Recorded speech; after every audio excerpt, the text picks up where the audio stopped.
তিন নম্বরে, কখনোই মা বাবার নাফরমানি কইরো না। ওয়ালা তাউক্কান্না ওয়ালিদাইক ওয়া ইন আমারাকা আন তাখরুজা মিন আহলিকা ওয়া মালিক। যদি তোমার সম্পদ সব ব্যয় করতে হয় তারপরও মা বাবাকে ছাড়বা না। ব্যাংকে টাকা আছে 30 লাখ, বাবা অসুস্থ হয়ে গেছে, ডাক্তার বলছে লাগবে 10 লাখ। চিন্তা করতে আছেন কি করব, 10 লাখ খরচ করলে তো বাবাই মোটামুটি সুস্থ। টাকার মহব্বত, বাবার মহব্বত, অনেক সময় দেখা যায় টাকার মহব্বতে বাবার চিকিৎসা করে না। কথা কন না কেন? আল্লাহ বলেন ওয়া ইন আমারাকা আন তাখরুজা মিন আহলিকা ওয়া মালিক। তবে আপনি জানায় দেন, সম্পদ যদি ছেড়ে দিতে হয় ছেড়ে দিক, তারপরেও মা বাবাকে ছাড়া যাবে না। স্ত্রী আর সন্তান যদি আপনার মা বাবার বিরুদ্ধে যায়, হ্যাঁ যুবক, তোমার স্ত্রী আর তোমার সন্তান যদি তোমার মা বাবার বিরুদ্ধে যায়, স্পষ্ট জানাইয়া দাও, আমি আমার মা বাবাকে ছাড়তে পারবো না, প্রয়োজনে সংসার আমি ছেড়ে দিব। আসতে বলবেন না, জোরে বলেন, ঠিক না ব্যাঠিক? আমার স্ত্রী আর আমার পরিবার প্রয়োজন নাই, তারপরে আমি মা বাবাকে ছাড়তে পারবো না। ঘরে ঘরে বর্তমান মা বাবা নির্যাতন হয়, ঘরে ঘরে মা বাবার সাথে আচরণ খারাপ হয়। মার্কাজুল ফুরকানের প্রিন্সিপাল সাহেব ওদিন বলল মতিঝিলে আমার মাদ্রাসার একজন ছাত্রর গার্জিয়ান আসছে, যেই গার্জিয়ান আমার কাছে বিচার নিয়ে আসলো। বিচারটা হইল, হুজুর আপনার মাদ্রাসার ছাত্র ঘরে গিয়া মা বাবার সাথে বেয়াদবি করে। ছোট্ট বাচ্চা মাদ্রাসায় পড়ে, 6 বছর বয়স, 7 বছর বয়স। এই বয়সে বাচ্চা ঘরে গিয়া মায়ের গায়ে হাত দেয়, মাঝে মাঝে টিভির রিমোট দিয়া বাবার মাথায় বাড়ি মারে। ওস্তাদ চিন্তায় পড়ে গেল, এতটুকুন বাচ্চা বাবার গায়ে হাত দেয়, মায়ের গায়ে হাত দেয়, কারণটা কি? সিসি ক্যামেরা চলতেছে, সবাই দেখতেছে উস্তাদ কি বলে, ছাত্র কি বলে। এবার প্রিন্সিপাল সাহেব ছাত্রটারে কাছে ডাইকা বুকের সাথে মাথা লাগায় বলল, বাবা এই নাও চিপস, এই নাও চকলেট, খাও। এবার বলো, তুমি কি তোমার মার গায়ে হাত দাও? বলে হাত দেই। উস্তাদ জি, আমার মেজাজ গরম হয়ে যায়, বিদায় আমি মাঝে মাঝে বাবার উপরে গরম হয়ে যায়, মায়ের সাথে বেয়াদবি করি, কারণ আমার মেজাজ নষ্ট হয়ে যায়। উস্তাদ বলল, সন্তান আমি প্রথমে জানতে চাই তোমার দাদা দাদি তোমাদের ঘরে থাকে না গ্রামে থাকে? বাচ্চাটা বলল, উস্তাদ আমার দাদা দাদি মাদ্রাসায় পড়ে। কি কয়? দাদা দাদি দুইজনই মাদ্রাসায় পড়ে। উস্তাদ বলল, আমি তো অবাক হয়ে গেলাম, বুড়া বুড়িদের মাদ্রাসা আবার কোথায় আছে? বাচ্চা আবার বলল, উস্তাদ এই মাদ্রাসা হলো গাজীপুরে। মাদ্রাসার গেটের সামনে কি নাম? দেখছি লেখা আছে বৃদ্ধাশ্রম। উস্তাদ বুঝতে পারলো যে মা বাবারে বৃদ্ধাশ্রমে রাইখা ছেলেরে মাদ্রাসায় পড়ায় আলেম বানাবে। তার মানে হইল মান্দার গাছ লাগাইয়া আম ফলের আশা করে। কথা কন না কেন? উস্তাদ এবার প্রশ্ন করলো, সন্তান যখন তোমার দাদিকে দেখার জন্য যাও তখন তোমার দাদি কি বলে? বাচ্চাটার চেহারা অন্ধকার হয়ে গেছে, বলে, উস্তাদ জি আমার দাদির মনটা বড় খারাপ। যখনই আমি যাই তখন আমি আমার দাদির চোখে পানি দেখি। যখন আমি যাই তখন আমার দাদার চোখের গোড়ায় পানি দেখি। আমি যখন আমার দাদির সামনে দাঁড়াই তখন আমার দাদি আমারে জড়ায়া ধইরা কপালে চুমা দেয় আর বলে, ও নাতি, তোমার বাবাই যেই ব্যবহার আমার সাথে করছে এই ব্যবহার তুমি মায়ের সাথে কইরো না। আমি তোমার আব্বারে ছোটবেলায় অনেক আদর করতাম। এই যে তোমার মাথায় তেল লাগানো টুপি দিয়েছো, তেলের কারণে টুপি তো লাল হয়ে গেছে, তোমার মাথায় তেল কে দিয়েছে? বলে, আমার আম্মু দিয়েছে। তখন দাদি বলতে আছে, একটা সময় এমন ছিল যখন তোমার বাবার মাথায় তেল আমি দিয়া দিতাম, তোমার বাবারে আমি কপালে চুমা দিতাম, নিজের হাতে খাওয়াইতাম, বড় আদর যত্ন করে তোমার বাবারে আমি বড় বানাইছি। তোমার বাবা আজকে অনেক বড় লোক হয়ে গেছে, সাহেব হয়ে গেছে, অফিসার হয়ে গেছে, দামি গাড়িতে ঘুরে। তোমাদের দামি খাটে থাকলে আমরা নাকি প্রস্রাব করে দিব। এজন্য তোমার আব্বা আমাদেরকে তোমাদের দামি খাটে থাকতে দেয় নাই। তোমার আব্বার দামি গাড়িতে আমাদেরকে বসতে দেয় না, কারণ তোমার বাবার গাড়িটার অনেক দাম। ওস্তাদ জি, আমার দাদির কথা শুই না আমার অনেক কষ্ট লাগলো। আমার দাদারে দেখি বৃদ্ধাশ্রমের ভিতরে বড় বড় পুকুর আছে, মাছ চাষ করে, সেখানে বৈশা বৈশা ছিপ দিয়া মাছ উঠায়।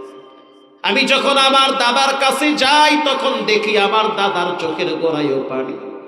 আমার কপালে চুমা দেয় আর বলে, নাতি মাদ্রাসায় পড়ো, আলেম হও, ভালো কথা, মাই মইরা গেলে আমরা তুমি জানাজা করাইতে আসবা। এই দুনিয়াতে তোমার বাবা ছাড়া আমাদের কেউ নাই, কিন্তু এখন দেখলাম দুনিয়াতে একমাত্র আল্লাহ ছাড়া কেউ আপন না। সন্তানের জন্য এত কষ্ট করছি, এত কষ্ট করলাম, রক্ত পানি করলাম, একটা শার্ট গায়ে দিয়া বছর কাটাইয়া দিছি। সকালবেলা পায়ে হাইটা অফিসে যাইতাম, সন্ধ্যার টাইমে পায়ে হাইটা বাসায় আসতাম, কারণ টাকা খরচ হবে তার জন্য গাড়িতে উঠতাম না। তোমার আম্মু টাকা বাঁচায়া বাঁচায়া তোমার বাবারে বিদেশে পাঠাইছে লেখাপড়ার জন্য। এখন লক্ষ লক্ষ টাকা গুনে তোমার আব্বা অফিসার, আর আমাদের ঠিকানা হলো বৃদ্ধাশ্রম। এমন ব্যবহার তুমি কইরো না। উস্তাদ বলল, বাবা বুঝতে পারছি ভেজাল কোন জায়গায় লাগছে। তোমার আব্বু আম্মুরে আগে কয়বার মারতা? কয়েকবার। এখন থেকে 3 বেলা মারবা। সকালে একবার বাটাম দিবা, দুপুরে আর একবার, সন্ধ্যায় আর একবার মারবা। যেই ঘরে মা বাবার থাকার জায়গা হয় না, ঘরটা আগুন দিয়া ধরায় দাও। যেই ঘরে মা বাবার স্থান হয় না, সেই ঘরটা ভেঙ্গে গুড়ায় দাও। তাহলে চিন্তা করে দেখেন ভেজাল কোন জায়গায় লাগছে। নিজের মা বাবারে বৃদ্ধাশ্রমে রাইখা সন্তানরে আলেম বানাবে, এটা তো হবে না। সন্তান তো আলেম হবে না, বড় ডাকাত হবে। এজন্য আমি আমার ভাইদেরকে বলবো, ভাইরা 3 দিন পর্যন্ত তাফসীর শুনতেছেন, 4 দিন পর্যন্ত শুনতেছেন, আজকে শেষ দিন, চোখের পানি ছেড়ে আল্লাহর কাছে কাঁদেন। যতদিন বেঁচে আছেন কোনোদিন মা বাবার সাথে নাফরমানি করবেন না। মা বাবা এক অমূল্য সম্পদ, মইরা গেলে জীবনে কান্দা পাবেন না। আমার জীবনের একটা দৃশ্য আমি কোনোদিন ভুলতে পারি না, আমার চোখে এখনো ভাসে। মা বাবা সন্তানের জন্য কত কষ্ট করে, এটা আপনি এখন বুঝবেন না, বুঝবেন তখন যখন আপনার বাচ্চা হবে, বাচ্চার লেখাপড়ার পিছনে টাকা খরচ করা লাগবে, তখন বুঝবেন। এখন বুঝে আসবে না। এখন তো বাবার হোটেলে খান, মা টাকা দেয়, বাবা টাকা দেয়, ওইভাবে চলে। আমি তখন মোহাম্মদপুরে নামাজ পড়াইতাম, ঢাকা মোহাম্মদপুর কাঁচা বাজার, পাশে হইল সবচেয়ে বড় মসজিদ, খতমে তারাবির ইন্টারভিউ চলে। কমিটি বলল, হুজুর আপনি আমাদের ইন্টারভিউতে আসবেন। তখন আমি আরো একেবারে নতুন চাকরি নিয়েছি, কেবল ফারাগাতের পরে নতুন খেদমত। এলাকার মুসল্লিরা বলল, হুজুর আপনি থাকবেন, আমাদের ইচ্ছা এবছর বাচ্চা বয়সী 2 জন হাফেজ নিব। ইমাম সাহেব সেও ভালো হাফেজ, সেও তারাবি পড়াবে। সিদ্ধান্ত অনুযায়ী তাই হয়ে গেল। বৃহস্পতিবার জোহরের পর ইন্টারভিউ শুরু হয়ে গেছে। ডানে বামে যত মাদ্রাসা ছিল, হাজার হাজার ছাত্ররা সিরিয়াল দিয়েছে। এর ভিতরে মাত্র 113 জন ছাত্রকে সিলেক্ট করা হয়েছে। 113 জন ছাত্রর ইন্টারভিউ। এক একজনের তেলাওয়াত শুনলে মনে হয় কলিজাটা ঠান্ডা হয়ে যায়। চমৎকার পড়া। প্রথম দিন আমরা ইন্টারভিউ নিলাম। ইন্টারভিউ নেওয়ার পর 3 জনকে সিলেক্ট করলাম। এই 3 জনের মাঝখান থেকে 2 জন নিব। এক একজনের তেলাওয়াতের রং ঢং এক এক রকম, এক একজনের তেলাওয়াতের মান এক এক রকম, শুনতে বড় মজাই লাগে। পৃথিবীর ভিতরে সবচেয়ে মজার আওয়াজের নাম হলো কোরআনের আওয়াজ। জীবনে কত গান আপনারা শুনলেন, এক আওয়াজ বারবার শুনতে ভালো লাগে না। জন্মের পরে সূরা ফাতিহা এতবার শুনলাম, এতবার পড়লাম, একটা বারের জন্য বিরক্তি ভাব লাগে না। ইন্টারভিউ কমপ্লিট হয়ে গেল, 3 জন সিলেক্ট করলাম। আগামীকাল শুক্রবার জুমাবার, জুমার নামাজের পর ঘোষণা দিয়া দিব কোন মায়ের সন্তান চান্স পেয়েছে। বিশাল মসজিদ, সবাই ইচ্ছা যে এখানে আমরা চান্স নিব। জুমার নামাজের পরে ভিতরে বসে আছি, কাগজ দেখতেছি কোন ছাত্র কত নাম্বার পাইছে। ঠিক 3:30টার সময় দরওয়াজায় কে যেন নক দিল। ভিতরে আমরা প্রায় 35-40 জন মানুষ, বিশাল বড় মসজিদ। খাদেম জানলার ফাঁক দিয়া তাকায় দেখলো ছোট্ট 2টা বাচ্চা দাঁড়ায় আছে, দরজায় নক দিচ্ছে। খাদেম প্রশ্ন করলো, কারা তোমরা, কেন আসছো? বাচ্চা 2টা বলল, শুনলাম নাকি ইন্টারভিউ হয়, ইন্টারভিউ দেওয়ার জন্য অনেক দূর থেকে আসছি। কত দূর থেকে আসছো? বলে নারায়ণগঞ্জ থেকে। গতকালকে ইন্টারভিউ হয়ে গেছে, আজকে আর নেওয়া হবে না। বাচ্চা 2টা বলল, বড় আশা নিয়ে আসছি, ফিরাইয়া দিয়েন না। যদি কালকে জানতাম তাহলে গতকালকে আসতাম, গতকালকে সুযোগ পাই নাই, আর বাবারও টাকাও নাই। আজকে সকালবেলা বাবাই কিছু টাকা দিছে, তা দিয়া বড় কষ্ট করে আসছি। খাদেম ধমক দিয়া বলল, তোমরা কিসের ইন্টারভিউ দিবা? তোমাদের পায়ের জোতাই তো ঠিক নাই। বাচ্চা 2টা বলতে আছে, পায়ের জোতা যাই হোক না কেন, 30 পারা কোরআন কিন্তু আমাদের সিনায় তাজা আছে। খাদেম তো খাদেমের মতো ব্যবহার। ইমাম সাহেব ফাঁক দিয়া তাকায়া দেখলো খাদেম কার সাথে যেন কথা বলে।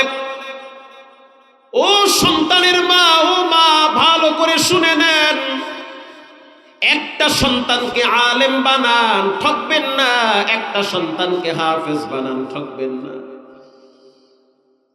ইমাম সাহেব বলল, কার সাথে কথা বলেন? বাহিরে 2টা বাচ্চা আসছে, ধমক দিছি, তাও যায় না।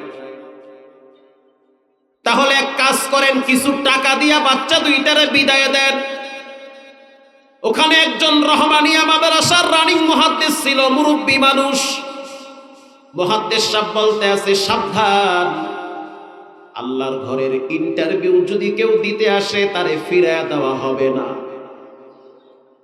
যেহেতু তাদের সিনার ভিতরে কোরআন, কোরআনের মর্যাদা আছে, ব্যক্তি যেই হোক না কেন। দরজা খুইলা দাও, ভিতরে আসতে দাও। ইমাম সাহেব বলল, হুজুর বলছে দরজা খুইলা দিতে, তাদেরকে ভিতরে আসতে বল। খাদেম বলল, ভালো করে পাও ধুয়ে পরিষ্কার করে ভিতরে আসো। ভিতরে যখন ঢুকলো, তাকায় দেখলাম একেবারে ছোট, মাত্র 13-14 বছর বয়স হবে। একই রকম চেহারা, লঙ্গি একটা উপরে আর একটা নিচে, জামা মনে হয় পিছন থেকে ঘোষায়া উপরে উঠে গেছে। খাদেম প্রশ্ন করলো, সামনে গিয়া বসো। বাচ্চা 2টা থরথর করে কাঁপতেছে, সামনে যায় না। মুহাদ্দিস সাহেব অভয় দিয়া বলল, ভয়ের কোনো কারণ নাই, তোমরা কারা? বলে, আমরা 2 জন আসছি তারাবির ইন্টারভিউ দেওয়ার জন্য। মুহাদ্দিস সাহেব বলল, তোমাদেরকে দেখে তো মনে হয় না তোমরা কোনো ভালো মাদ্রাসায় পড়েছ। 30 পারা কোরআন কি ভিতরে তাজা আছে? ইয়াদ কি আছে? ছোট বাচ্চা যেইটা বলে, হুজুর ইয়াদ যদি না থাকে তাহলে তো আর আসতাম না, আছে বিধায় তো আপনাদের এখানে আসছি। মসজিদের মোতাওয়াল্লি সাহেব, চেহারে বসা মুরব্বী হাজী সাহেব, অনেক টাকার মালিক। মোতাওয়াল্লি সাহেব বলল, হুজুর যেহেতু আসছে তাহলে কিছু পড়া জিজ্ঞেস করেন, পড়াটা শুনি। ছোট বাচ্চাটাকে বলা হইল, তুমি একটু তেলাওয়াত করে শোনাও। এই বাচ্চাটা সূরা তাহা তেলাওয়াত শুরু করলো। তাহা মা আনজালনা আলাইকাল কুরআনা লিতাশকা। ও পড়তে আছে তো পড়তেই আছে, লম্বা তেলাওয়াত, এত মজা লাগতেছিল, মনে হয় শুধু শুনতেই থাকি। কেউ বলে না যে থামো, একটা লোকও বলে না যে থামো, পড়তেই আছে। 8 পৃষ্ঠা তেলাওয়াত করলো এক টানে। এরপরে মসজিদের ইমাম সাহেব বলল, আর এক জায়গা থেকে তেলাওয়াত কইরা শোনাও। জীবনে অনেক পড়া শুনছি, এরকম মজার পড়া শুনি নাই। বড় বাচ্চাটার চোখের গোড়ায় আমি পানি দেখছি, ও যে কাঁদতেছে, জামার আস্তিক দিয়া বারবার চোখের পানি মুছতেছে। ছোট বাচ্চাটাকে বলা হইল আবার তেলাওয়াত করো। আর এক জায়গা থেকে ছোট বাচ্চা, ছোট মানুষ বইলা ফেলাইছে, হুজুর আমরা বললে তো নিবেন না, আপনাদের মন মতো প্রশ্ন করেন, দেখেন পারি কিনা। আপনাদের মন মতো প্রশ্ন করেন, দেখেন পারি কিনা। মুহাদ্দিস সাহেব বলল যে সূরা দাহার তেলাওয়াত করো। এবার ছোট বাচ্চাটা সূরা দাহার শুরু করে দিল। হাল আতা আলাল ইনসানি হিনুম মিনাদ দাহর লাম ইয়াকুন শাইআম মাযকুরা। মুরসাল্লাহ হুজুর, এরকম হাফেজ তো আমার জীবনে আমি দেখি নাই, এত চমৎকার পড়া। মসজিদের ইমাম সাহেব আবার প্রশ্ন করলো, সূরা নাবা তেলাওয়াত করো। নাবা তেলাওয়াত করলো। আবার আমি প্রশ্ন করলাম, দুখান তেলাওয়াত করো। কোরআন শরীফের ভিতরে শক্ত একটা সূরার নাম হলো সূরা দুখান, তেলাওয়াত করো। বিশ্বাস করেন একটা আয়াত দুইবার পড়া লাগে নাই, পড়তেই আছে। মনে হইতে আছে কে যেন তাদের সামনে কোরআন শরীফ খুইলা ধরছে আর তাকাইয়া তাকাইয়া পড়তেছে। মোতাওয়াল্লি সাহেবের চোখের গোড়ায় পানি দেখলাম, টিস্যু দিয়া চোখ মুছতেছে। মোতাওয়াল্লি বসার থেকে চিল্লায় বইলা উঠছে, আমার বুকের কাছে আয়। আমি এতক্ষণ মনে হইতে আছে বাইতুল্লাহ দাঁড়াইয়া আছি আর ইমাম সাহেব তেলাওয়াত করে, আর মনে হয় কোরআন নাজিল হয়। মোতাওয়াল্লি সাহেব বইলা ফেলাইছে, কারো ইন্টারভিউ লাগবে না, এই দুইজনকে আমরা এবছর তারাবির হাফেজ দিব। বড় ছেলেটার তেলাওয়াত শুনলাম, ওটার তেলাওয়াত আরো ভালো। তখন বড়টাকে বলা হইল, তোমাদের জামা কাপড় নাই। বলে কেমনে জামা কাপড় বানাবো? বাবা এত রিক্সা চালায়, গরিব, এই সীমিত ইনকাম দিয়া তো ভালোভাবে চলা যায় না। নিয়োগ দিয়া দিলাম, যাও, কিছু টাকা দিয়া দিল, সুন্দর পোশাক বানায়া আগামী সপ্তাহে আসবা। আগামী সপ্তাহে রমজান শুরু হয়ে যাবে। রমজানের প্রথম দিন দুইজন আসলো, ইমাম সাহেব আরো ৩-৪ সেট জামা বানায়া রাখছে। প্রথম দিন তারাবি পড়াইলো, দোতলা, ৩ তলা, ৫ তলা পর্যন্ত জায়গা নাই, বারান্দায় পর্যন্ত জায়গা হয় না, মসজিদের বাহিরে পর্যন্ত জায়গা নাই। কাতারবদ্ধ হয়ে অনেক পুলিশ দেখছি দাঁড়ায় দাঁড়ায় কোরআন শুনে আর কান্দে। এমন হিন্দুরাও ছিল যারা মসজিদের পিছনে আসতো পানি নেওয়ার জন্য, হিন্দুরা পর্যন্ত দাঁড়ায় দাঁড়ায় কোরআনের তেলাওয়াত শুনেছে। 17ই রমজান খতমে তারাবি চলতেছে, চমৎকার তেলাওয়াত। আশেপাশের মুসল্লিগুলো ভেঙ্গেই মসজিদে আসে। নামাজের পরে হাজার হাজার মুসল্লিরা তাদের সাথে দেখা করে, কেউ চুমা দেয়, কেউ বুকে লাগায়, কেউ মুসাফা করে। পিছনে একজন মানুষ একেবারেই সবার পিছনে, নামাজ শেষ হওয়ার পর একা একা বসে বসে চোখের পানি ছেড়ে কান্দে আর গামছা দিয়া চোখ মুছে। মসজিদের একজন সদস্য কমিটির ভিতরে তাকায় দেখলো একজন মুরব্বী কাঁদে। প্রশ্ন করলো, মুরব্বী কেন কাঁদেন? পেটে ব্যথা? বলে না। তাহলে কোনো সমস্যা? বলে কোনো সমস্যা নাই। তো কাঁদেন কেন? বলে এমনি কাঁদি, মনটা বেশি ভালো না। ওদিকে বাচ্চা দুইটা তারাবি শেষ করার পরে মুসাফা করতেছে, তাকায়া দেখলো পিছনে এক মুরব্বী। ওই দুইটা বাচ্চা যখন তাদের নজরে পড়ল, দৌড়ায় আইসা বলতে আছে, এই লোকটা আমাদের আব্বা, এই লোকটা আমাদের বাপ, কেউ কিচ্ছু বলবেন না। মসজিদের ইমাম সাহেব তারে নিয়ে 3 তলায় গেল রুমে। প্রশ্ন করলো, কেন কাঁদেন? বলে আজকে কেন কান্না করব না, এই বাচ্চা দুইটার মা যদি বেঁচে থাকতো তাহলে সবচেয়ে বেশি খুশি হইত। গ্রামের বাড়ি অনেক দূর, ঢাকায় আসছি রিক্সা চালাইতে। আল্লাহর কাছে ওয়াদা করছি, মালিক যদি আমারে সন্তান দাও তাহলে আমি দুইটারে কোরআনের হাফেজ বানাবো। হুজুর, যেই বাড়িতে ভাড়া থাকি সেই বাড়িওয়ালার ছেলে মা বাবার কথা শোনে না, নষ্ট হয়ে গেছে। আমি চিন্তা করলাম, কষ্টের টাকা হালাল পয়সা দিয়া ছেলেগুলারে কোরআনওয়ালা বানাবো।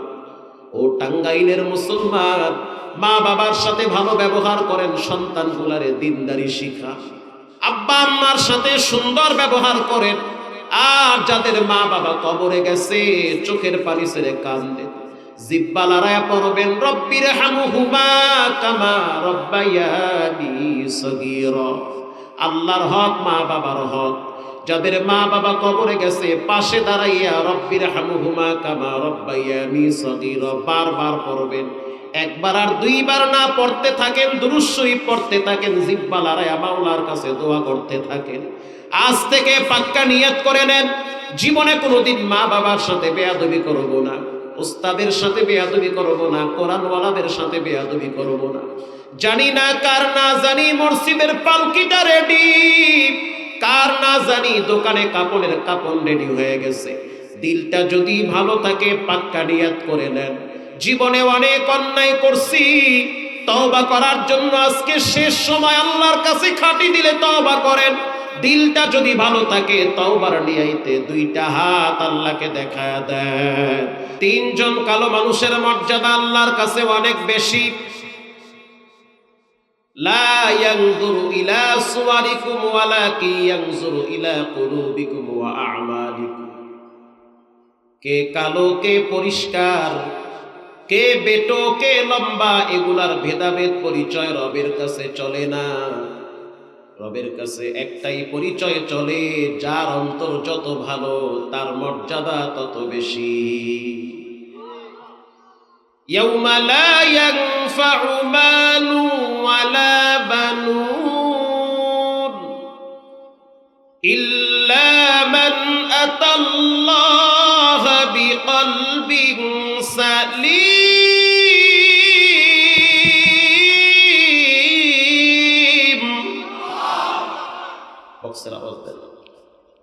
রব বলেন মাল কাজে আসবে না, সন্তান কাজে আসবে না।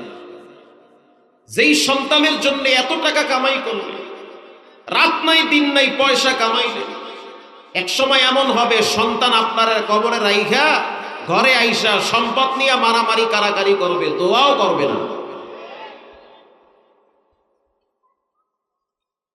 রব্বুল আলামিন বলেন সন্তান কাজে আসবে না, সম্পদ কাজে আসবে না। চোখে আঙ্গুল দিয়ে আমাদেরকে দেখায়, তাকায় দেখো ধনী ফ্যামিলির অনেক সন্তানরা নিজের মা বাবাকে অবহেলা করে বৃদ্ধাশ্রমে ফেলায় আসে।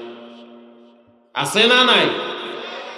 যেই মা বাবা সন্তানকে কোরআন চিনায় না, যেই মা বাবা সন্তানকে কেবলা চিনায় না, যেই মা বাবা সন্তানকে রব চিনায় না, যেই মা বাবা সন্তানকে দিন প্রতিষ্ঠার জন্য সংগ্রামে নামায় না, একটা সময় সন্তান মা বাবাকেও চিনবে না, চিনতে চায় না। কেন চিনবে? আপনার তো শেষ বয়সে, বুড়া বয়সে ঘর থেকে গা ধাক্কা দিয়ে নামায় দিল।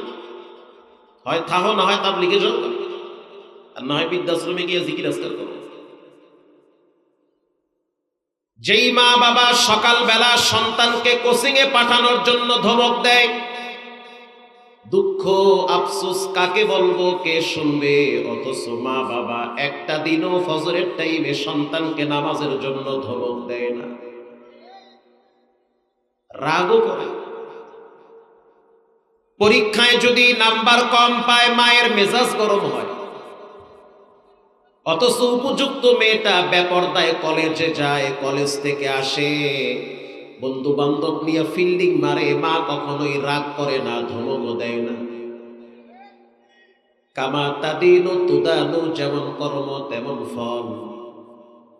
এই যে গত কয়েকদিন আগে এক মুসল্লি আসলো, হুজুর আমার ছেলেটা মাঝে মাঝে রাগ কইরা আমারে মারে। মার হামায় তো চান কপাল আপনার, আপনার কপালে চুমো দেওয়া দরকার, কপাল খুলে গেছে গা। জীবনে কোনোদিন বাবার চোখের দিকে তাকাইয়া কথা বলার সাহস হয় নাই, আর আপনার নিজের সন্তান আপনার গায়ে হাত দেয়, কারণটা কি? বলে হুজুর তেমন কিছু বলতে পারি না, কিন্তু মেজাজ গরম থাকে। রাত্রিবেলা ঘরে আইসা ফ্রিজ ধইরা ঠেলে আর কয় এটা এই জায়গায় রাখছে কা। আবার মাঝে মাঝে আমার রুমে আইসা খাট ধইরা ধাক্কায় আর কয় টাকা দাও বাবা খাবো। ঠিক না বে? ঠিক। বাবা কি? বাবা খাবো। আমি এইটা না কই এইটা কইলে ভালো হইতো। বাবা কি? আব্বা খাবো।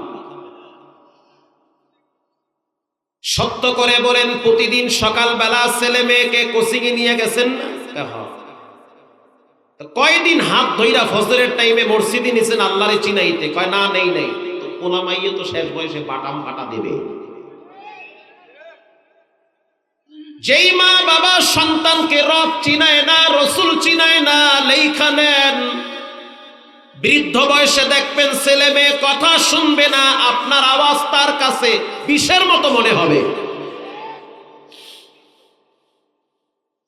হযরত ওমর রাদিয়াল্লাহু তাআলা আনহুর দরবারে একটা মামলা আসছে। একজন বৃদ্ধ মানুষ ওমরের দরবারে দাঁড়ায় বলে, আমিরুল মুমিনিন, আমার সন্তান আমার খোঁজ খবর নেয় না, টাকা পয়সাও দেয় না। হযরত ওমর রাদিয়াল্লাহু তাআলা আনহু নরম সাহাবী না গরম? লাউ কানা বাদি নাবিয়্যান লাকানা উমর, নবীর পরে কেউ যদি নবী হইতো, রব্বুল আলামিন হযরত ওমরকে নবী বানায়া দিত। ওমর যেই রাস্তা দিয়া চলে শয়তান ডরে আরেক রাস্তা মাপে। মারহাবা বলে। মুরব্বি দাঁড়ায় বলল, আমিরুল মুমিনিন, বিপদে আছি, সন্তান বড় কষ্ট দেয়, টাকা পয়সাও দেয় না, খোঁজ খবর নেয় না। খুতবায়ে জুলফিকারে আসছে, জুলফিকার দামাত বারাকাতুহুম লেখেন, হযরত ওমর প্রশ্ন করল, তোমার ছেলে কি এলাকায় থাকে না দূরে থাকে? বলে এই মহল্লায় থাকে। প্রশাসন পাঠায় দিয়া যুবককে ধইরা নিয়ে আনছে। বাপ দাঁড়ায় আছে, সন্তান দাঁড়ায় আছে। হযরত ওমর যুবকের চেহারার দিকে তাকায় বলল, এই লোকটা তোমার বাবা হয়? বলে হ্যাঁ, আমার আব্বা হয়। বাবার খেদমত করো না? না, করি না। কত বড় সাহস! ডাইরেক্ট কয় করি না।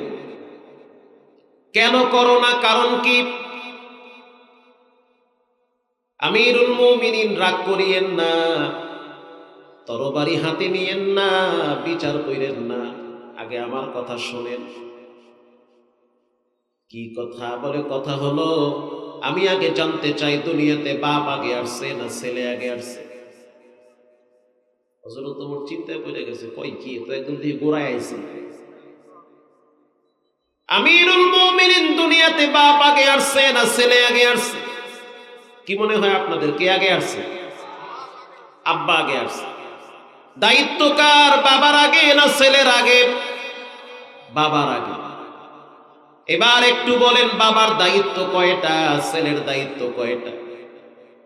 যেহেতু বাবার দায়িত্ব আগে, তাহলে বলি বাবার দায়িত্ব হলো 3টা।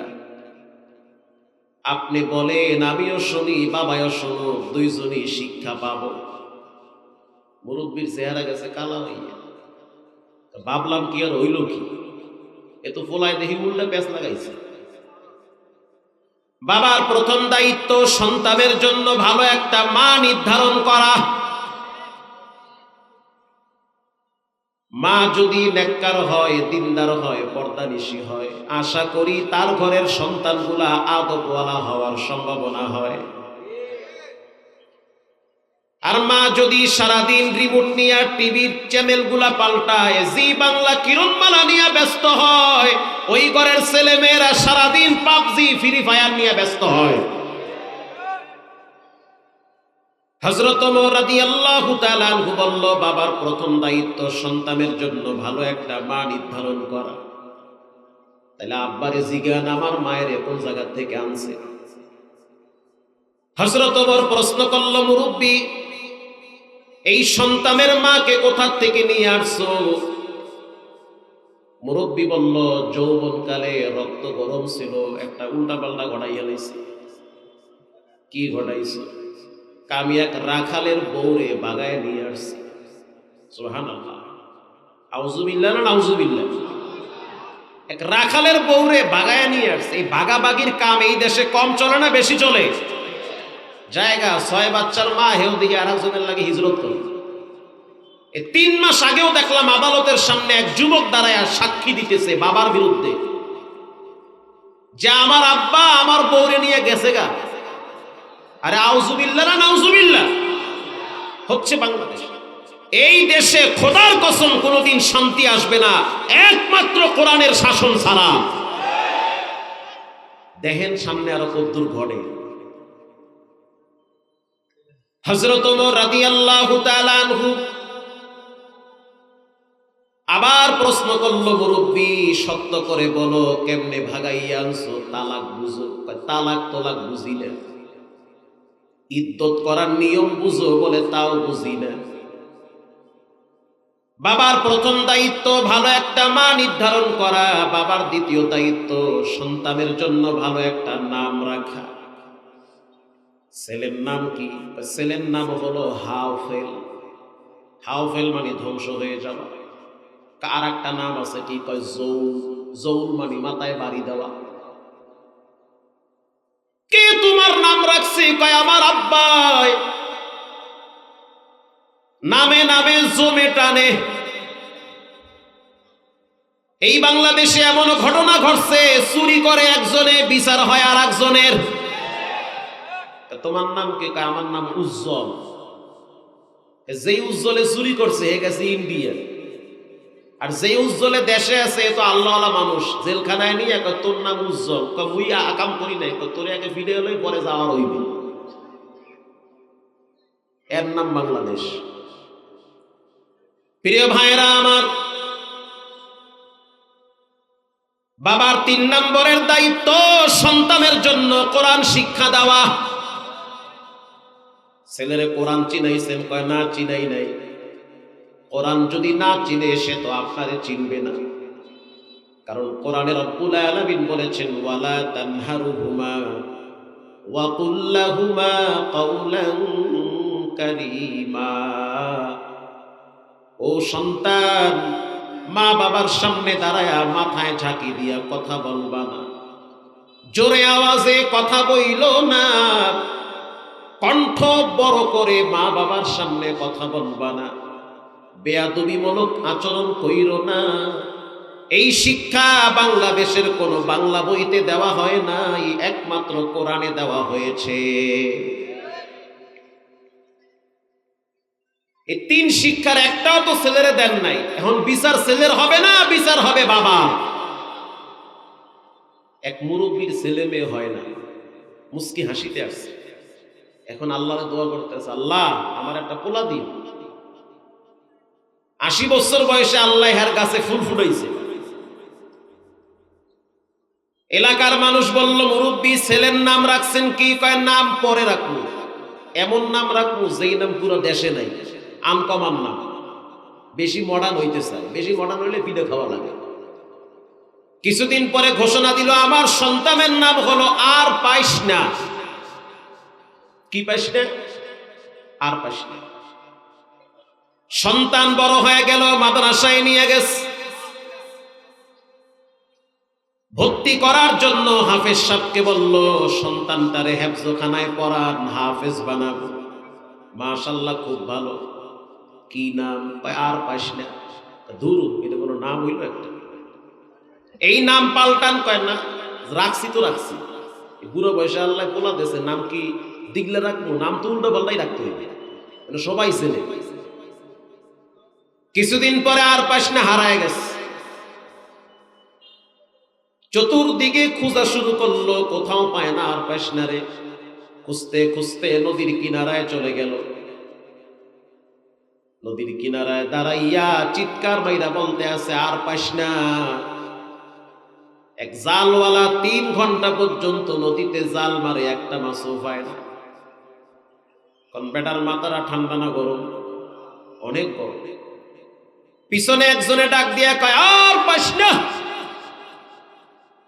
জালওয়ালায় চিন্তা করি, এই বর্দোয়াটা দেয় কিনা, এটার আগে সাইজ করতে হবে। এই অভিশাপই আমার জালে মাছ পড়ে না। জাল টাল রাইখা মোটামুটি বাঁশ দিয়ে ফিরন শুরু করছে। দুপুরের টাইমে হুজুরে খাইবার যাইতে, কেউ ভাই এরম মারেন কা? হুজুর আপনি আলেম মানুষ, ফাঁকে যান, পিডে মুজত করবে এমনি মাছ পাই না। আরো কয় আর পাইস না। হুজুরে কয়, মৌলবী মুরব্বী বলছিলাম না, কোরআনের কথা না মানলে, আলেমদের কথা না শুনলে রাস্তাঘাটে পিডা খাওয়া লাগে। এই ফিদা তো আরো সামনে আছে। এটা হচ্ছে দুনিয়ার ফিদা, মরার পরে তো আরো ফিদা। এজন্য আলেমরা বলে যদি শান্তি আর শৃঙ্খলা চান তাহলে দেশের ভিতরে কোরআনের রাজ কায়েমের বিকল্প কোনো পথে শান্তি আসবে না। আকাম করে একজনে, দোষ দেয় আর একজনে। এক বুড়ি পায়েস পাকাইবে, 3 বারি ভিক্ষা কইরা চাউল এরপরে চিনি দুধ নিয়ে আইছে, পায়েস টায়েস পাকাইছে, চিন্তা করছে গোসল কইরা আহি। এদিকে বুড়ির একটা স্পেশাল ছাগল আছে, একটা বান্দর আছে, দুইটারে পালে। বান্দর চিন্তা করতে আছে এত সুন্দর ঘ্রাণ, কি মজার খাওন, আমার আল্লাহ মারে দেওয়া লাগবে, যা আছে কথা। পুরা পায়েসের পাইলা সব খাইছে। চিন্তা করতে আছে বুড়ি তো এই আমার ফিরাইবে, যা ছিল পাতিলার ভিতরে কাঁচায়া কোচায়া ছাগলের চেহারায় মারছে। বুড়ি গোসল করে আইয়া দেখে আসামি কে, কে আসলে প্রকৃত আসামি কে, বান্দর। তো ছাগল রে এমন ফিরে দিছে, বান্দরকে বোঝ মজা কাম করছে, আমি দোষ দিছি তো। এই দেশের ভিতরে দুর্নীতি সন্ত্রাসী সব করে রামবামদের দালালেরা, আর দোষ চাপিয়ে দেয় সরল মনা মুসলমানদের উপরে।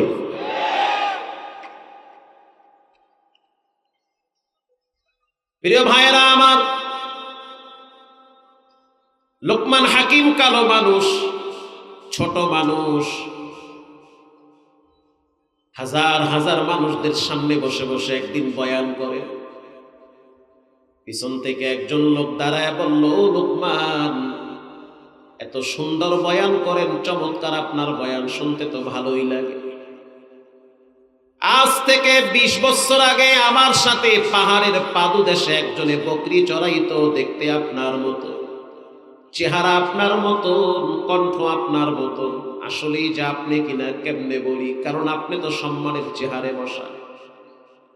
লোকমান হাকিম বলল, 20 বছর আগে তোমার সাথে যেই লোকটা রাখালগিরি করেছিল, ওই লোকটাই হলাম আমি লোকমান। আল্লাহু আকবার বলে। অতীত যারা ভুলে যায় এরা হলো নিমুখ হারাম। অতীত ভুলতে নাই। সুখের জিন্দিগি আসলে অতীত ভুলতে নাই, অতীতের ফিরা কিন্তু আরো সামনে আছে, অতীত ভুলতে নাই। লোকমান হাকিম বলে, আরে আমি এক সময় বকরি চড়াইতাম, এখন না কস করি, মানুষে আমারে দাওয়াত দেয়, চমৎকার বয়ান করি। এর কারণ কি, সম্মান কেমনে পাইলাম? লোকমান হাকিম বলেন, রব্বুল আলামিন মানুষের সৌন্দর্য দেখা মর্যাদা দেয় না, মানুষের মর্যাদা বাড়ে গুণের কারণে। কি তোমার গুণ আছে? বলে 3টা গুণ আমার ভিতরে আছে। 1 নম্বরে, যখন আমি রাস্তা দিয়ে চলি তখন আমার চোখগুলাকে হারাম দৃশ্য থেকে নিচের দিকে নামাই। কিছু মানুষ আছে রাস্তা দিয়ে হাঁটে, হাঁটে একদিকে যায় আর একদিকে, আর একজন পাগল কোম্পানির ম্যানেজার, হের লাগে কথা বসে না, এমএ চায় উম্মে চায়, পুরো দুনিয়া মাথায় না। লোকমান হাকিম বলেন, যখন আমি রাস্তা দিয়া চলি, কুল্লিল মুমিনিনা ইয়াগুদ্দু মিন আবসারিহিম, তখন আমার চোখগুলাকে নিম্নগামী করে চলি। যেই দিকে তাকাইলে মাওলায় বেজার হয়, ওই দিকে লোকমানের দৃষ্টি যায় না। আল্লাহু আকবার বলে। আমি যদি বেগানা নারীর দিকে তাকাই, আলাম ইয়ালাম বিআন্নাল্লাহা ইয়ারা, আমার দিকে এমন 2টা চোখ আছে, যেই চোখের মালিক, সবচেয়ে দামি মালিক তিনি হলেন কে? সে তো আমাকে দেখে। 2 নম্বরে, আমি আমার জিহ্বাটারে কন্ট্রোল করি, অনার্থক কথা বলি না, যেই কথা বললে মানুষের ক্ষতি হবে এমন কথা আমি মুখ দিয়া বলি না, যে কথা বললে মানুষের উপকার হবে এমন কথা বলি। আল্লাহ কোরআনে বলেন, মা ইয়ালফিযু মিন কাওলিন ইল্লা লাদাইহি রাকীবুন আতীদ।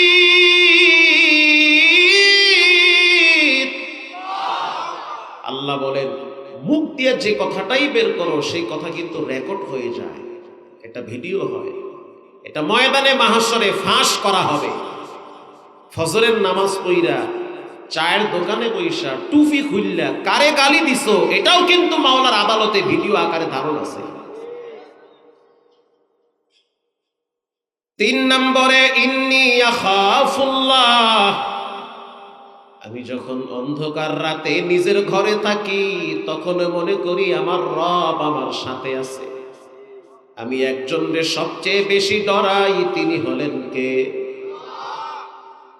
এই লোকমান হাকিম তার সন্তানকে নসিহত করেন, ইয়া বুনাইয়া লা তুশরিক বিল্লাহ, ও সন্তান, আল্লাহর সাথে কাউকে অংশীদারিত্ব করবা না, শিরিক কইরো না। সিজদা যদি দিতে মনে চায় একজনকে দাও, তিনি হলেন কে? মাজারওয়ালা, দুর্গাওয়ালা, দরগাওয়ালার কোনো পাওয়ার নাই, ক্ষমতা নাই, সব ক্ষমতার মালিককে। সন্তান যদি চাইতে মনে চায় সেটাও তুমি রবের কাছে চাও, কারণ পীর বাবা, খাজা বাবা, কেবলা খাবা কোনোদিন সন্তান দিতে পারে না। রব নিজেই বলেন, লিল্লাহি মুলকুস সামাওয়াতি ওয়াল আরদ ইয়াখলুকু মা ইয়াশাউ ইনাসান ওয়া ইয়াহাবু লিমান ইয়াশাউ যুকুর আও ইউযাওয়িজুহুম যুকরানান ওয়া ইনাসা ওয়া ইয়াজআলু মান ইয়াশাউ আকীমা ইন্নাহু আলীমুন কাদির।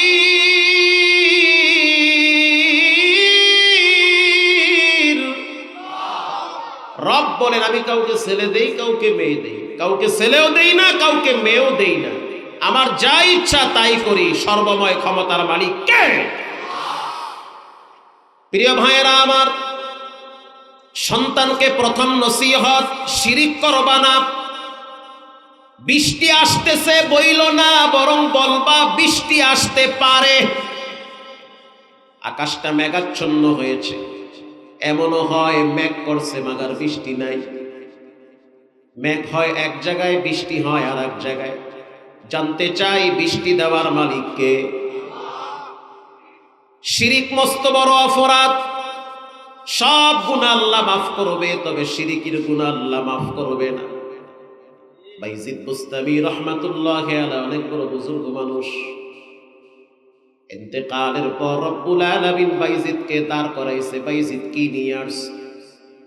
বাইজিদের শাগরেদ আহমদ ইবনে আব্দুল্লাহ স্বপ্নে দেখতেছে বাইজিদ বুস্তামির চেহারাটা মলিন হয়ে আছে।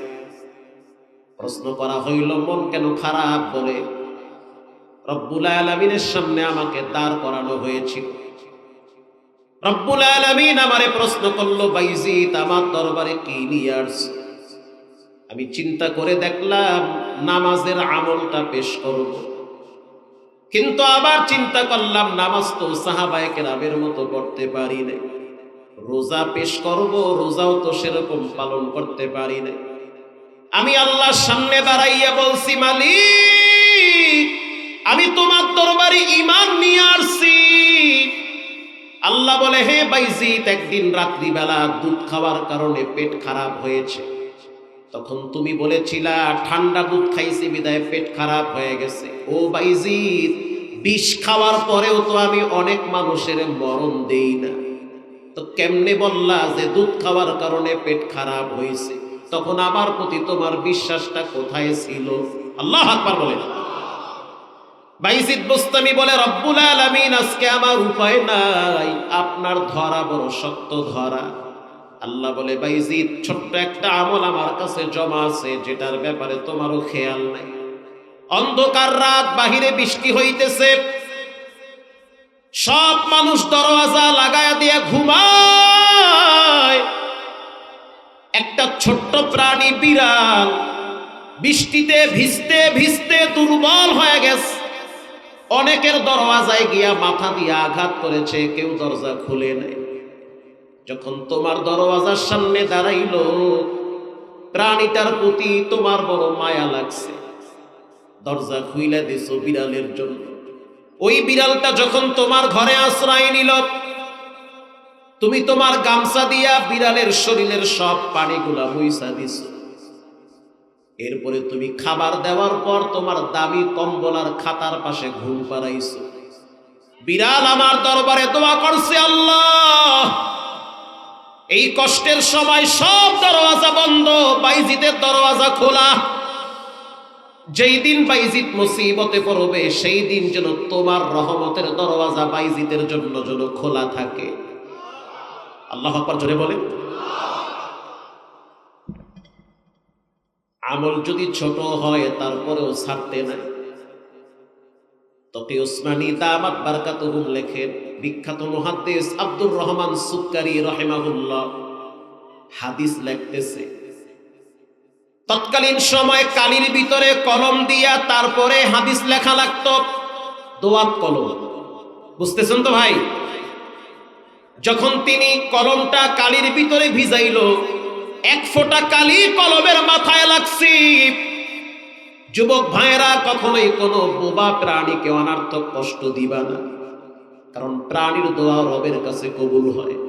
প্রাণীর মালিক যিনি, তোমার মতো যুবকের মালিকও তিনি। রব চাইলে তোমারে মুহূর্তের ভিতরে প্রাণীর চেয়েও নিচে নামায়া দিতে পারে। সাবধান, প্রাণীর অভিশাপ নিবা না, প্রাণীর বরদোয়া নিবা না। পারলে আদর করো, না পারলে দূরে সরায়া দাও। যখন লিখতেছে তাকায়া দেখলো একটা মাছি আইসা সেই কালির উপরে বইসা মাছি খাইতেছে কালি। কলমটা যদি লাড়া দিত তাহলে মাছিটা চইলা যাইতো। কলম লাড়ে নাই, চুপচাপ 1 মিনিট আটকায়া রাখছে। কলম লাড়া দিলি কিন্তু মাছি মাথার উপর থেকে চইলা যায়। সুক্কারি রাহিমাহুল্লাহ বলেন, মাছি তুমি পান করতে থাকো, তোমার তৃষ্ণা নিবারণ করো, কারণ তুমি আল্লাহর ক্ষুদ্র একটা প্রাণী মাছি। ইন্তেকালের পর তার শাগরেদ স্বপ্নে দেখে বিখ্যাত মুহাদ্দিস আব্দুর রহমান সুক্কারি স্মরণের চেহারে বসা আছে, পিছনে একজন দাঁড়ায়া সবুজ পাখা দিয়া বাতাস করতেছে। ও মুহাদ্দিস সাহেব, রব্বুল আলামিন কি ব্যবহার করেছে? সুক্কারি রহমাতুল্লাহি আলাইহি বলেন, বড় বড় আমলগুলোর প্রতি আমার রব তাকায় নাই। ওই যে একটা মাছিরে আমি কালি খাওয়ার জন্য সুযোগ করে দিছি, রব্বুল আলামিনের কাছে আমলটা পছন্দ হইছে। এজন্য আজ আল্লাহ তাআলা তার নিজ দয়ায় মাছির প্রতি মায়া করার কারণে আমাকে মাফ করে দিছে। কিন্তু মানুষের ভিতরে মানুষের দয়া মায়া নাই। এই সমাজে কুত্তা মরলে বিচার হয়, কিন্তু মানুষ হত্যার বিচার হয় না। প্রিয় ভাইয়েরা আমার, লোকমান হাকিম তার সন্তানকে নসিহত করলো, লা তুশরিক বিল্লাহ, আল্লাহর সাথে কাউকে শিরিক কইরো না। 2 নম্বরে, শিরিক মস্ত বড় অপরাধ, চূড়ান্ত পর্যায়ের জুলুম। আল্লাহর কাছে কথাগুলা বড় ভালো লাগছে। আল্লাহ ডাক দিয়া কয়, ও লোকমান, ওয়াসাইনাল ইনসানা বিওয়ালিদাই, বাবার সাথে সৎ ব্যবহার কইরো, মা বাবার সাথে খারাপ আচরণ কইরো না। একজন মানুষের সফলতার জন্য 2 জন মানুষ লাগে। একজন মানুষের সফলতার জন্য 2 জন ব্যক্তি লাগে। একজন হলো মা, আর একজন হলো সহধর্মিণী স্ত্রী। মায়ের দোয়া যদি থাকে পৃথিবীর কেউ তাকে ঠেকাতে পারে না। স্ত্রীর সহযোগিতা থাকে অবশ্যই যুবকের গন্তব্য কেউ ঠেকাতে পারে না। মায়ের দোয়া, বিবির সহযোগিতা, হিসাব মিলায় দেখেন, মায়ের দোয়া, বিবির সহযোগিতা, 2টার মিশ্রণে প্রত্যেকটা মানুষ সফলতার সিঁড়িতে পা রাখে। হাজারিবাগে আগুন লাগছে, ট্যানারিতে, চামড়ার ফ্যাক্টরিতে। একজন ব্যবসায়ী দাঁড়ায় দাঁড়ায় কাঁদতেছে আর বলতেছে, আল্লাহ, কোটি টাকার মাল চোখের সামনে আগুনে পুড়তেছে, ভিতরটা আমার জ্বলে যাচ্ছে। স্ত্রী বোরকা গায়ে দিয়া স্বামীর পাশে আইসা বলে, ও স্বামী আমার, করোনার টাইমে আপনি কয়েক কোটি টাকা লস খাইছেন, তারপরেও তো মালিক আবার আপনাকে ঘুরে দাঁড়াবার মতো শক্তি দিয়েছে। আর এখন যদি আপনার কয়েক কোটি টাকা আবার আগুনে পুড়ে যায়, মন খারাপ করবেন না, মাওলায় চাইলে এর চেয়ে আবার দ্বিগুণ সম্পদ বাড়ায়া দিবে। স্ত্রী যে তাকে সাপোর্ট করলো, তার মানসিক শক্তি বাড়ছে না ভাই? প্রত্যেকটা মানুষের সুখ শান্তির জন্য দুইজন ব্যক্তি লাগে, একজন মা আর একজন বিবি। রব্বুল আলামিন কোরআনুল কারীমে বলেন, পৃথিবীর মানুষ মা বাবার সাথে সৎ ব্যবহার করো। একজন সাহাবী নবীর কাছে গিয়ে বলল, ওগো আল্লাহর হাবিব, আইয়ুল আমালি আহাব্বু ইলাল্লাহ, আল্লাহর কাছে সবচেয়ে প্রিয় আমল কয়টা? নবীজি বলল, তিনটা। বলেন কয়টা? এক নম্বরে আসসালাতু আলা ওয়াক্তিহা, আল্লাহর কাছে সবচেয়ে প্রিয় আমল হলো টাইম মতো নামাজ পড়া। দুই নম্বরে সুম্মা বিররুল ওয়ালিদাইন, আব্বা আম্মার সাথে সৎ ব্যবহার করা। তিন নম্বরে আল জিহাদু ফি সাবিলিল্লাহ, আল্লাহর রাস্তায় জীবন দেওয়া। নেতার জন্য অনেকেই রক্ত দেয়, জীবন দেয়, নেত্রীর জন্য জীবন দেয়, রক্ত দেয় না। না, এমনটা করা যাবে না। রক্ত আর জীবন যদি দিতে হয় তাহলে দিন প্রতিষ্ঠার জন্য রক্ত আর জীবন দেওয়া লাগবে। কারণ তোমার রক্তের মূল্য পৃথিবীর কোনো নেতা দিতে পারবে না। তোমার রক্তের মূল্য, জীবনের মূল্য একজন দিবেন, তিনি হলেন কে? আল্লাহ কোরআনে বলেন, বাল আহইয়াউ ওয়ালাকিন লা তাশউরুন,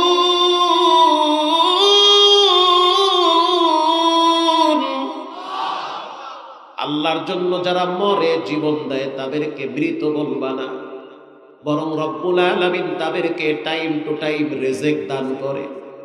শহীদের রক্ত যখন মাটি স্পর্শ করে, নবীজি বলেন গুনাহ মাফ হয়ে যায়। শহীদ আল্লাহর কাছে বড় দামি। কিয়ামতের ময়দানে শহীদ যখন রক্ত মাখা সুরত নিয়ে দাঁড়িয়ে যাবে, রব্বুল আলামিন শহীদকে বলবে, যাও, বিনা হিসাবে জান্নাতে চলে যাও। শুধু একটা হিসাব নেবে, সেটা হলো বান্দার হক। হাদিসে এটাও আসছে, কখনো কখনো রব্বুল আলামিন বান্দার হক নিজের পক্ষ থেকে, শহীদের পক্ষ থেকে পুরাইয়া দিবে। আল্লাহু আকবার। প্রিয় ভাইয়েরা আমার, আল্লাহর কাছে সবচেয়ে প্রিয় হলো নামাজ। দুই নম্বরে সবচেয়ে প্রিয় হলো মা বাবার খেদমত। এই সমাজে অনেক রিকশাওয়ালা, ভ্যানওয়ালা, ঠেলাওয়ালাকে দেখবেন ফজরের টাইমে ঘুম থেকে উঠে, ঘুম থেকে উঠা বিড়ি একটা ধরাইয়া রাস্তায় দৌড়ায়, মাগার ফজরের নামাজ পড়ে না। এই সমাজে অনেক কৃষককে দেখবেন ফজরের টাইমে ঘুম থেকে উঠে কৃষি কাজ করার জন্য ক্ষেতের ভিতরে যায়, কিন্তু ফজরের নামাজ পড়ে না। অনেক দোকানদার দেখবেন ফজরের টাইমে চায়ের দোকানের শাটার খুলে, কিন্তু ফজর পড়ে না। অথচ রাসূল বলেছেন, ঘর বাড়িতে যদি আগুন লাইগা যায়, স্ত্রী সন্তান যদি সব মইরা যায়, এজন্য তুমি যেই পরিমাণ ক্ষতিগ্রস্ত হবা, এর চেয়ে বেশি ক্ষতিগ্রস্ত হবা যদি তুমি ইচ্ছা করে নামাজ ছেড়ে দাও।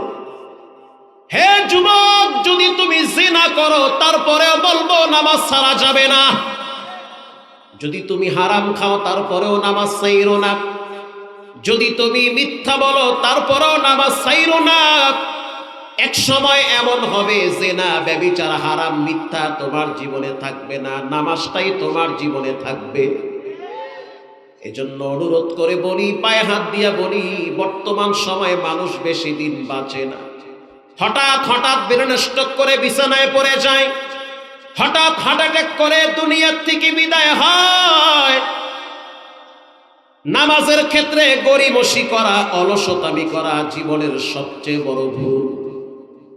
ধানমন্ডি তাকওয়া মসজিদে গিয়া দেখেন ফজরের টাইমে 6-7 বাচ্চা দ্বারা মসজিদ ভরে যায়। ছোট ছোট বাচ্চারা ফজর পড়ে। ভোলার দিকে গিয়া দেখেন ভোলা একটা দ্বীপ, জেলার নাম ভোলা। ফজরের টাইমে দেখবেন ছোট ছোট বাচ্চারা মসজিদগুলা দখল করে থাকে। মা ফজরের টাইমে ঘুম থেকে জাগ্রত হয়, স্বামী মসজিদে যায়, স্ত্রী ঘরে নামাজ পড়ে, বাচ্চাটা বাবার সাথে মসজিদে যায়। যুবকরা ঘরে থাকে না, ফজরের টাইমে সব মসজিদে যায়।